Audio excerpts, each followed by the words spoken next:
రే సుధీర్, పెళ్ళా నీకు?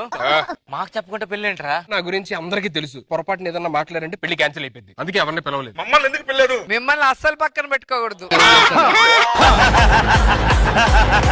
ఆడి రేంజ్ రావడానికి చాలా కష్టపడ్డాడు. ఆ కష్టంలో వీడితో పాటు రష్మి కూడా ఉందిరా. రష్మిని వాడి పెళ్లి క్యాన్సిల్ చేద్దాం. అరే సుధీర్, నీ పెళ్లి కోసం చూసా రష్మిని తీసుకొచ్చా. Rashmi, congratulations there.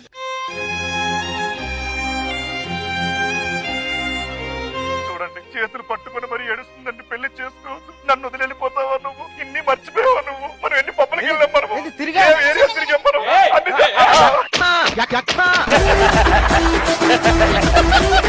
Me fan వాడు లెటర్ రాశాడు మీ ఇద్దరు కోసం. చూడు సుధీర్ ఎంత దరిద్రంగా రాశాడు. చించాడండి. బాండ్ రాయించుకుందండి అమ్మాయి, నన్నే పెళ్లి చేసుకోవాలి, నాతో ఉండాలని. ఏంట్రా ప్రాబ్లమ్? ఏంట్రా నైట్ టైం ఇంట్లో సౌండ్లు అవి? దద్దన కర దన కన్న కర